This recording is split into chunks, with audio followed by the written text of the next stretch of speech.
Que se passe-t-il quand un évitant réalise qu'il avait tort?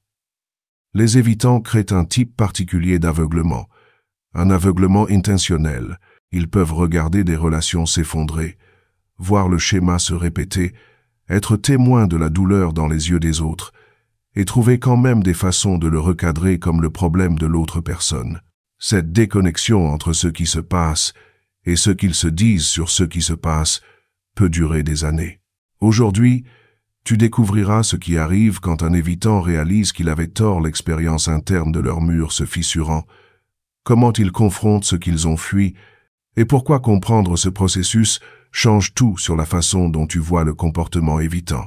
Si tu te reconnais dans ces schémas, que tu sois celui qui fuit ou que tu aies été quitté par quelqu'un qui le fait, laisse un commentaire racontant ta situation. Les personnes avec des schémas évitants regardent leur historique relationnel et voient une série de connexions ratées, mais la signification qu'ils assignent à ces échecs les protège de la vérité réelle. Ils étaient incompatibles avec chaque personne. Ces gens étaient trop dans le besoin, trop émotionnels, trop exigeants. Les relations étaient étouffantes. Ils avaient besoin d'espace, et ces gens ne pouvaient pas le leur donner.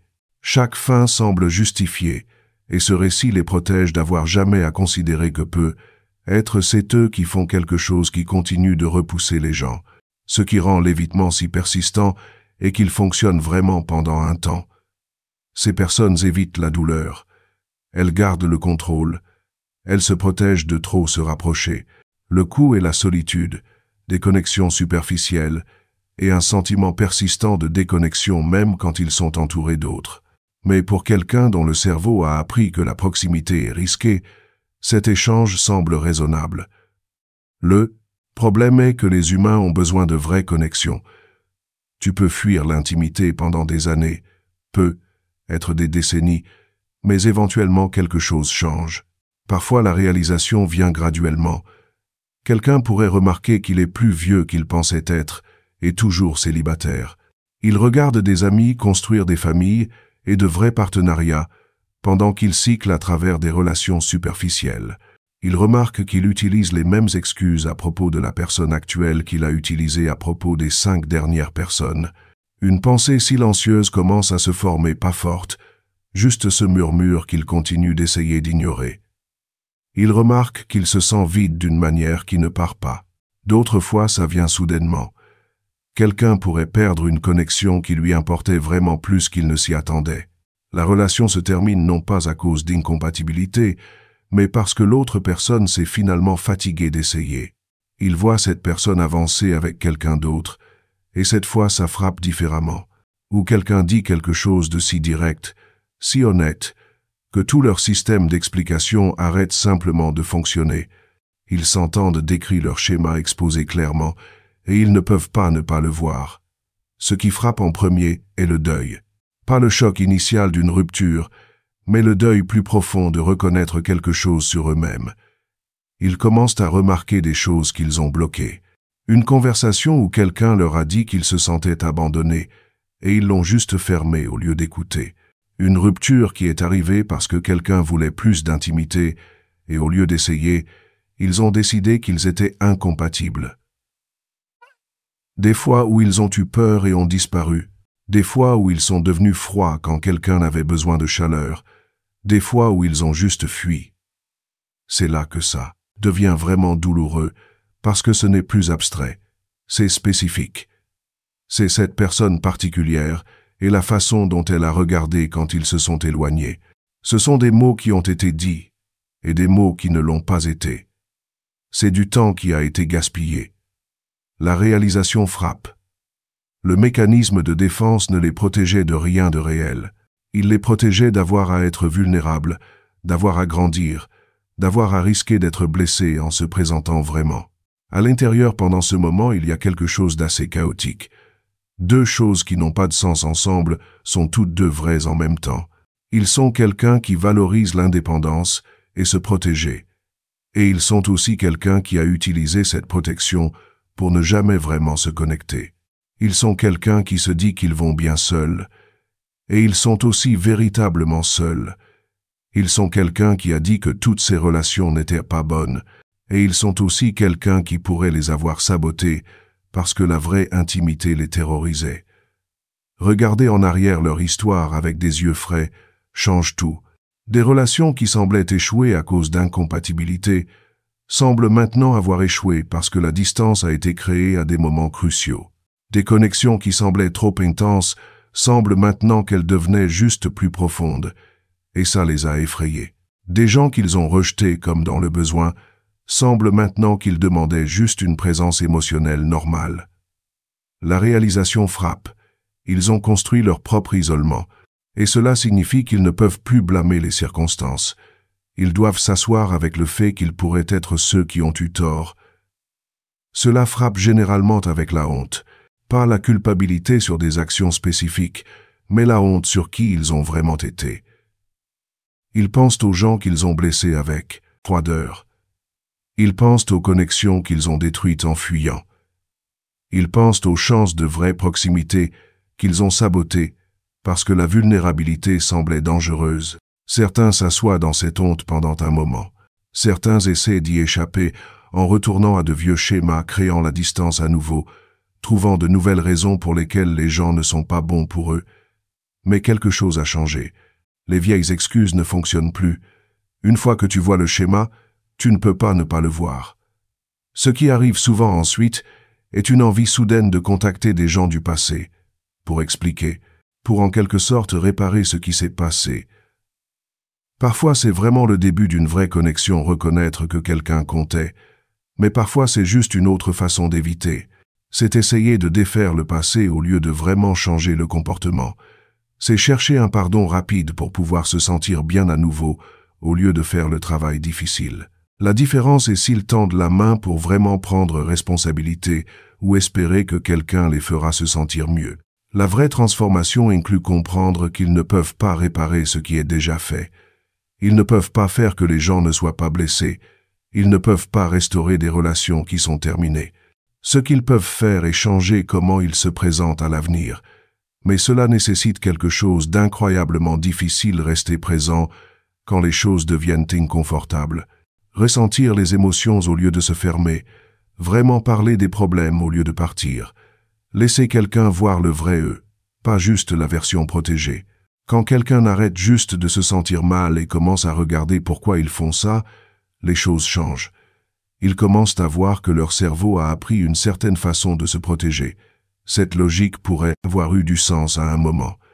Le système nerveux a été entraîné à croire que la proximité est dangereuse et a construit des murs pour rester en sécurité. Dans les relations adultes, des situations où ils pourraient vraiment être en sécurité, ils opèrent toujours à partir de cet ancien entraînement. Ils agissent comme si connexion équivaut à être blessé. Comprendre pourquoi ne répare pas tout immédiatement, mais ça crée quelque chose d'important, la compassion. Ils peuvent commencer à se voir avec douceur au lieu de juste jugement. Ils reconnaissent qu'ils n'étaient pas intentionnellement méchants. Ils faisaient ce que leur système nerveux pensait devoir faire pour rester en sécurité. Cela n'efface pas les dommages causés, mais ça fait que le changement semble possible au lieu d'impossible. Ce qui arrive quand quelqu'un réalise qu'il avait tort et qu'il fait face à un vrai choix. Il peut retourner dans les schémas parce qu'ils sont familiers et qu'ils fonctionnent en quelque sorte, même s'ils sont solitaires. Ou il peut s'asseoir avec l'inconfort de vraiment changer et commencer à apprendre à être présent, à communiquer, à être vulnérable même si c'est terrifiant. Certains choisissent de retourner au déni. Ils se disent que ce moment de clarté était juste de la faiblesse et ils retournent à leurs vieilles histoires. D'autres décident de vraiment faire quelque chose de différent. Ceux qui s'engagent au changement pourraient trouver un thérapeute qui comprend les trucs d'attachement. Ils commencent à remarquer quand ils veulent créer de la distance, et au lieu de le faire, ils font une pause et ressentent ce qui est en dessous. Ils pratiquent rester présents quand les choses sont inconfortables au lieu de partir. Ils commencent à dire aux gens comment ils se sentent au lieu de se fermer. Ils laissent les gens les connaître au lieu de tout garder à distance. C'est un travail lent et difficile. Enseigner au système nerveux que la vulnérabilité n'est pas la même chose que le danger prend du temps. Mais voici ce dont la plupart des gens ne parlent pas. La partie la plus difficile n'est pas la réalisation elle-même. C'est ce qui vient après. C'est le choix quotidien de rester quand chaque fibre de leur être crie de fuir. C'est s'asseoir dans des conversations qui les font vouloir disparaître. C'est ressentir des émotions qu'ils ont passé des années à éviter. C'est être présent avec une autre personne quand être seul semble tellement plus sûr. C'est là que la plupart des gens qui ont ce moment de clarté s'effondrent vraiment. Ils voient le problème, ils se sentent terribles à ce sujet. Et puis, ils réalisent que le réparer va nécessiter qu'ils fassent quelque chose qu'ils n'ont jamais fait avant rester vraiment inconfortables. L'inconfort est différent de ce qu'ils attendaient. Ils pensaient que la partie difficile serait d'admettre qu'ils avaient tort. Il s'avère que c'est vraiment la partie facile. L'admettre à eux-mêmes, le dire à voix haute, c'est inconfortable, mais c'est rapide. Ce qui est vraiment brutal est de se réveiller le lendemain et devoir vivre différemment. C'est avoir l'envie de s'échapper et ne pas s'échapper. C'est avoir une conversation mal tournée et résister à l'impulsion de partir. C'est être critiqué et ne pas se fermer. C'est se sentir rejeté et ne pas créer de distance pour se protéger. C'est moment après moment de choisir de rester quand rester semble dangereux. Beaucoup de gens qui réalisent qu'ils avaient tort essaient de prendre un raccourci dans cette partie. Ils pensent que comprendre pourquoi ils font quelque chose est suffisant. Ils pensent que se sentir mal à ce sujet les motivera à changer. Ils pensent qu'ils peuvent avoir la réalisation, et puis rapidement revenir à la normale. Mais il n'y a pas de raccourci. Le système nerveux qui a appris à fuir ne peut pas le désapprendre par la perspicacité seule. Il doit être recablé par l'expérience. Le corps doit apprendre que la présence est sûre en expérimentant la présence encore et encore et encore. Ça prend du temps, ça prend de la cohérence, ça prend de se présenter même quand ça semble faux. Ce qui rend cette phase si difficile est que les vieilles envies apparaissent toujours. Quelqu'un pourrait avoir une vraie conversation vulnérable avec son partenaire et soudainement ressentir cette panique familière monter. L'impulsion de partir devient forte. La voix qui dit que c'est trop proche, cette personne va les blesser. Cette voix ne disparaît pas simplement parce qu'ils ont eu une réalisation. Elle apparaît toujours, et ils doivent la ressentir. Ils doivent laisser cette panique exister dans leur corps et choisir de rester quand même. Ils doivent laisser leur système nerveux paniquer pendant qu'ils font l'opposé de ce qu'il leur dit de faire. C'est véritablement difficile. Beaucoup de gens sous-estimant aussi combien de fois ils devront faire ce choix. Ce n'est pas une décision unique. Ce n'est même pas 10 fois. C'est des centaines de fois, des milliers de fois. C'est chaque fois que le vieux schéma veut s'activer. C'est chaque fois qu'ils se sentent déclenchés. C'est chaque fois qu'ils sentent que les murs les rappellent. Quelqu'un qui change véritablement ses schémas d'attachement doit choisir la présence sur l'absence constamment. Ils doivent reconnaître l'envie de fuir et choisir de rester. Ils doivent reconnaître le désir de se fermer et choisir de ressentir. Ils doivent reconnaître l'impulsion de créer de la distance et choisir de se rapprocher. Encore et encore et encore. La raison pour laquelle les gens restent dans cette phase difficile est parce que quelque chose commence à changer avec toute cette répétition. Le système nerveux obtient des preuves qui contredisent ce qu'il a appris à croire. Il reste présent dans une conversation difficile et la personne ne les quitte pas. Ils expriment un sentiment vulnérable et ils ne sont pas rejetés. Ils laissent quelqu'un les voir et ils ne sont pas blessés. Ces expériences ne changeront pas les choses du jour au lendemain, mais elles s'accumulent. Le système nerveux commence lentement à croire que être la proximité n'est pas aussi dangereuse qu'il pensait. Être que la présence est possible. Être que les gens qui se soucient d'eux ne les abandonneront pas s'ils montrent leur vrai moi. Mais cette phase implique aussi beaucoup d'échecs. Quelqu'un pourrait très bien faire pendant des semaines, et puis quelque chose les déclenche, et ils glissent vers de vieux schémas. Ils créent de la distance, ils se ferment, ils s'éloignent, et au lieu que ce soit la fin de l'histoire, ça devient une opportunité de pratiquer à nouveau.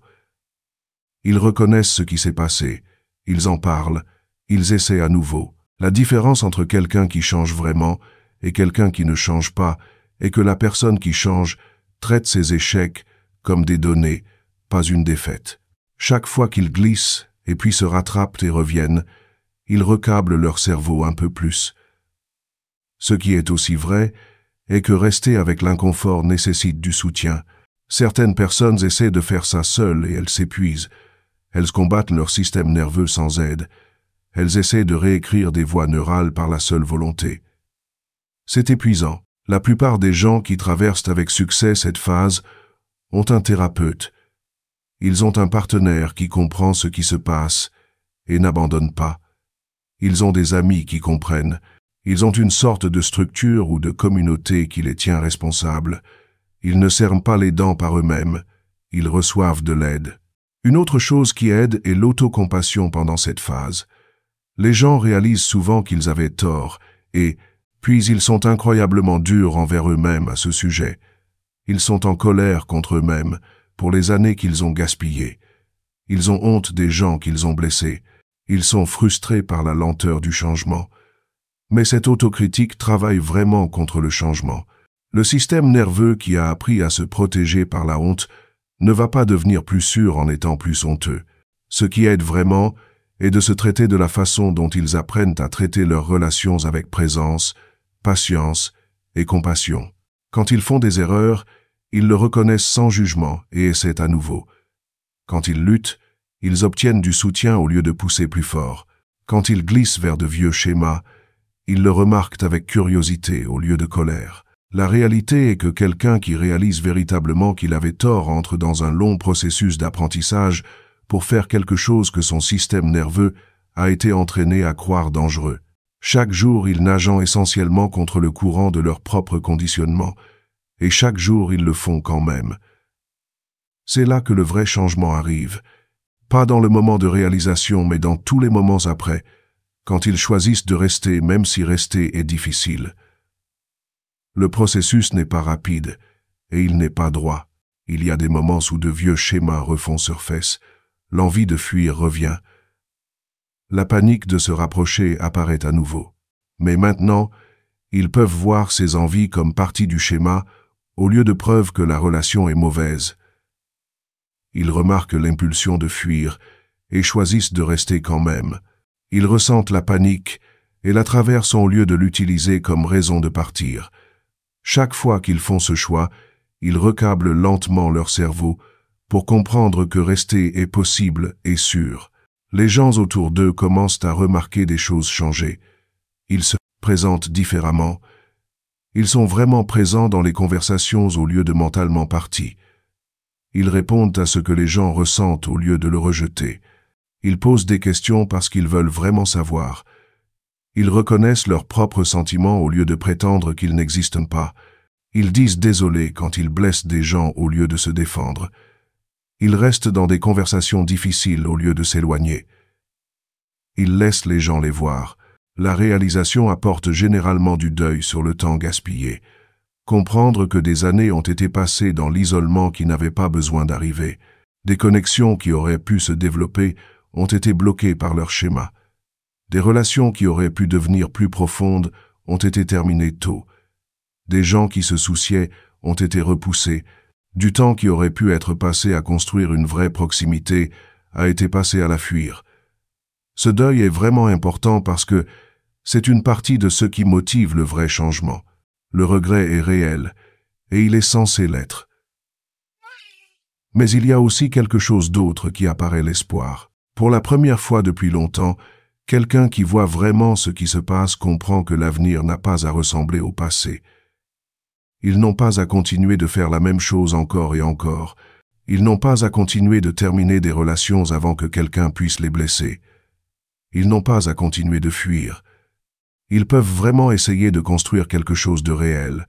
Ils peuvent vraiment rester. Ils peuvent vraiment laisser quelqu'un savoir qui ils sont vraiment. Les murs qui les ont gardés en sécurité de la douleur les ont aussi gardés loin de la joie. Cet échange ne valait pas le coup. Ils peuvent faire quelque chose de différent. Ce qui arrive quand quelqu'un réalise qu'il avait tort est ultimement ceci. Ils se réveillent.